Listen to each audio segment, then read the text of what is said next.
यहाँ पर अहिंसाणु व्रत के अतिचार बतला रहे हैं। देखिए, व्रतों में 4 प्रकार के दोष लगते हैं। अतिक्रम, व्यतिक्रम, अतिचार और अनाचार। अतिक्रम क्या कहलाता है कि मन में विचार आ जाना, किसी व्रत में दोष लगाने का। जो हम व्रत लिए हुए हैं, उस व्रत में जिस कारण से दोष लगता है, वह मन में विचार मात्र आ जाना अतिक्रम कहलाता है। फिर व्यतिक्रम क्या कहलाता है कि हमने जो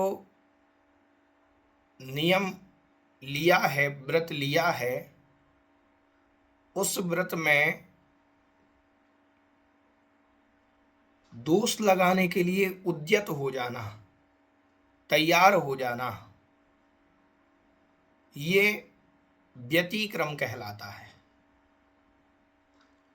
और नियम में दोष लगा देना, व्रत में दोष लगा देना, ये अतिचार कहलाता है। लेकिन दोष कैसा? कदाचित दोष लग जाए, ठीक है, ये अतिचार कहलाता है। और यदि जो व्रत हमने लिया है और उसमें बार बार कोई दोष लग रहा है, तो वो अनाचार कहलाता है। और जब अनाचार हो जाता है तो व्रत भंग हो जाता है।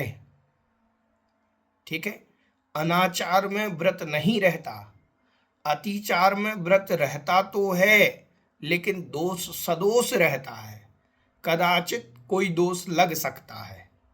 ठीक है, तो यहाँ पर अतिचारों की चर्चा की जा रही है। मतलब व्रतों में, गुणों में लगने वाले ये 4 प्रकार के दोष होते हैं: अतिक्रम, व्यतिक्रम, अतिचार और अनाचार। अगर अतिक्रम, व्यतिक्रम, अतिचार दोष लगते हैं तो व्रत खंडित नहीं होता है। और अनाचार नाम का दोष लगता है तो व्रत खंडित हो जाता है, फिर वह व्रत नहीं रहता। समझ में आया? अब कैसे? मान लीजिए सामायिक का समय था, हम सामायिक करना आज भूल गए। अब आज भूल गए, कोई बात नहीं, महीने 2 महीने में कदाचित फिर भूल गए, तो ये तो अतिचार है। अब ऐसा ही हो कि हर 7-8 दिन में भूल जाते हैं, तो ये अनाचार है, इससे व्रत भंग हो जाएगा। समझ में आया कि नहीं आया? तो अतिचार कदाचित लगते हैं, कभी लग जाए, साल में 2-4 बार गलती हो जाए, भूल जाए प्रमाद के कारण, वहां जो दोष लगा है उसका तो प्रायश्चित आदि के द्वारा विधान है कि अतिचार को हम प्रायश्चित आदि के माध्यम से उसकी शुद्धि कर सकते हैं।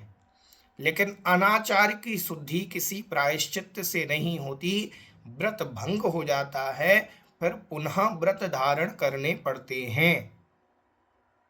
इसीलिए अतिचार यहाँ पर बतला रहे हैं कि अहिंसाणु व्रत में, अब ये अपन ने जो अहिंसाणु व्रत धारण किया, तो अहिंसाणु व्रत में कौन कौन से अतिचार लग सकते हैं, उन अतिचारों की चर्चा यहाँ पर कर रहे हैं। 6 ढाला में अपन पढ़ कर के आए कि 12 व्रत के अतिचार पन पन न लगावें, मरण समय संन्यास धार। तो 12 व्रत के अतिचार, 12 व्रत, 5 अणुव्रत, 3 गुण व्रत और 4 शिक्षा व्रत, इन 12 व्रतों के एक एक व्रत के 5-5 अतिचार होते हैं। कितने अतिचार होते हैं? 5-5 अतिचार होते हैं। अब अहिंसाणु व्रत के 5 अतिचार हैं, वो क्या हैं, इसके बारे में श्लोक क्रमांक 54 में यहाँ पर बतलाया जा रहा है। देखें, छेदन, बंधन, पीड़न,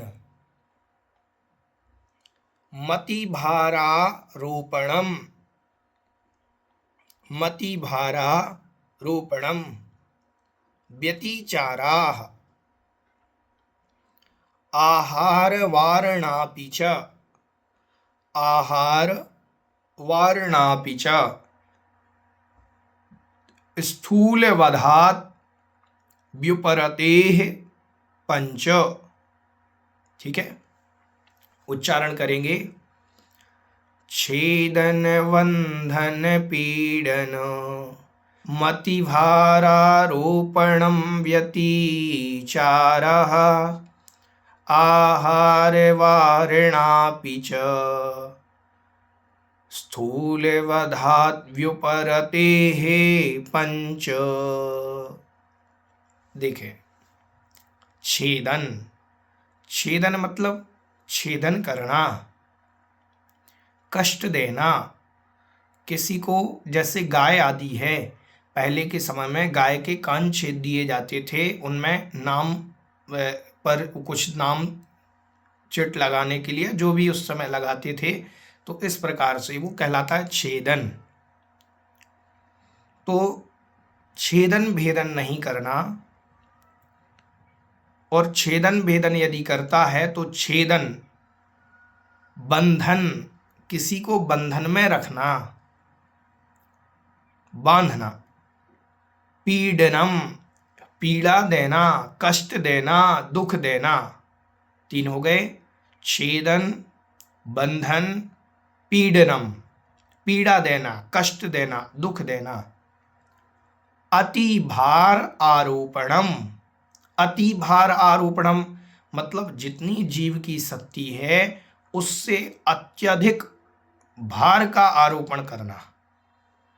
अति भार आरोपण का मतलब हुआ, पहले के समय में बैलगाड़ी आदि होती थी, तो बैलगाड़ी आदि होने के कारण उन पर जो जीव, जो बैलगाड़ी को वहन करने वाले जीव थे, बैल आदि थे, तो उन पर उतना ही वजन रखा जाए बैलगाड़ी पर जितना वो ले जा सके। लोभ के वशीभूत होकर के उस पर अत्यधिक वजन ना रखा जाए। तो ये अति भार आरोपण यदि रखते हैं तो अति भार आरोपण नाम का अतिचार लगता है। ठीक है, घर में काम करने वाले जैसे नौकर आदि हैं, अब उन नौकर आदि को भी ऐसा ध्यान रखें, हम देते तो 4 से 5 हज़ार रुपये हैं और काम करा लेते हैं 10 हज़ार का। ऐसा काम नहीं होना चाहिए। ये भी दोष लगता है, क्योंकि वो मजबूर है, उसे करना पड़ता है। हम कर रहे हैं काम, अब वो मजबूर है अपने कर्म के उदय के कारण, इसीलिए वो कर रहा है। तो ऐसा ना किया जाए कि हम जितना पैसा दे रहे हैं उससे 2 गुना उससे काम करा लेते हैं, तो ये भी अति भार आरोपण कहलाएगा।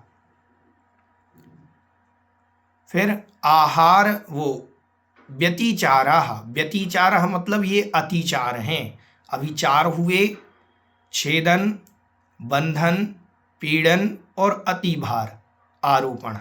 ठीक है, 4 हुए। एक नीचे दे रहे हैं, नीचे की लाइन में आहार वारण अपि च। आहार वारण मतलब जल पान आदि को भी रोक देना, आहार वारण कहलाता है।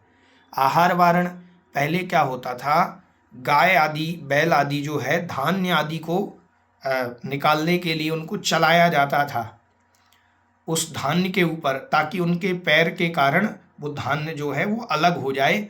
तो उनके मुंह में कुछ बांध दिया जाता था जानवरों के मुख में, ताकि वो भोजन ना कर सके, वो घास आदि वो जो है धान्य ना खा सके। तो ये आहार वारण कहलाता है। ठीक है, तो इस प्रकार की क्रियाएं होती थी। तो आहार वारण मतलब आहार को रोकना, अपि मतलब भी, चा मतलब और, आहार वारण भी और आहार को रोकना भी, ये 5 हो गए अतिचार। स्थूल बधात व्युपरते पंच। स्थूल बधात, स्थूल बध से, स्थूल बध से मतलब स्थूल रूप के हिंसा से जो व्युपरत है, निर्वृत्त है, ऐसे उस जीव के, स्थूल बध से रहित जीव के पंच, ये 5 अतिचार कहे गए हैं। पंच व्यतिचाराः, ये 5 अतिचार कहे गए हैं। ठीक है, तो अणुव्रती जो होता है, अहिंसाणुव्रती जो होता है, वह कभी किसी को छेदन भेदन क्रिया नहीं करता जीव की। ठीक है, कभी किसी को बंधन में नहीं रखता, कभी किसी को पीड़ा नहीं देता।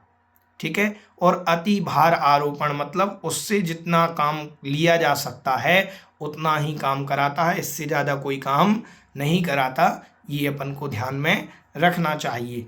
ठीक है, जो अणुव्रती होता है बड़ा दयालु होता है, अहिंसा का पालन उससे जैसे हो सकता है वो उस रूप करता है।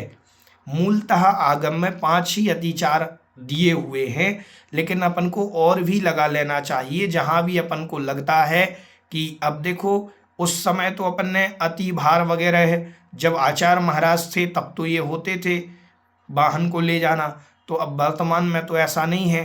तो वर्तमान में अपन ये समझें कि हमारे घर में काम करने वाले जो नौकर आदि हैं उनसे भी उतना ही काम कराया जाए। ये बहुत सारी वृत्ति देख करके कि जीव को कष्ट ना हो ऐसा काम करना।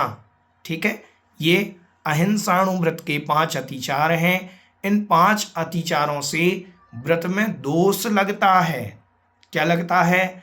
व्रतों में दोष लगता है। अहिंसाणु व्रत में छेदन से, बंधन से, पीड़न से, अतिभार आरोपण से और आहार वारण से मतलब अन्न जल रोक देना।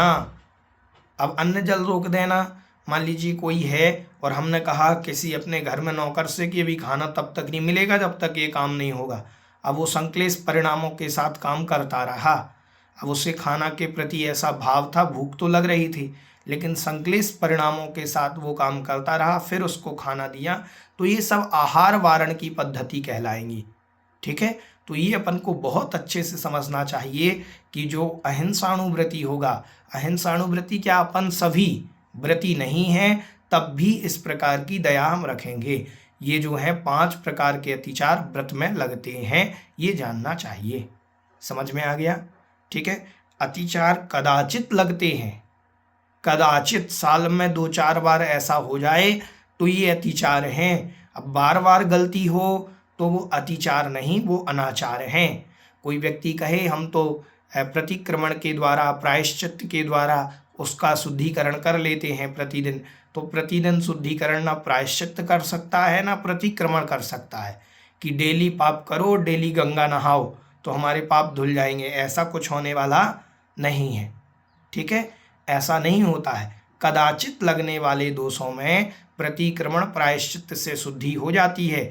अब लेकिन बार बार पाप करें तो उसमें प्रतिक्रमण प्रायश्चित से भी शुद्धि नहीं होती। इसीलिए अतिचार जो हैं ये कदाचित लगते हैं, अनाचार बार बार लगते हैं, तो बार बार लगने पर व्रत भंग हो जाता है, ऐसा जानना चाहिए। ठीक है, ये 5 प्रकार के अतिचार हो गए।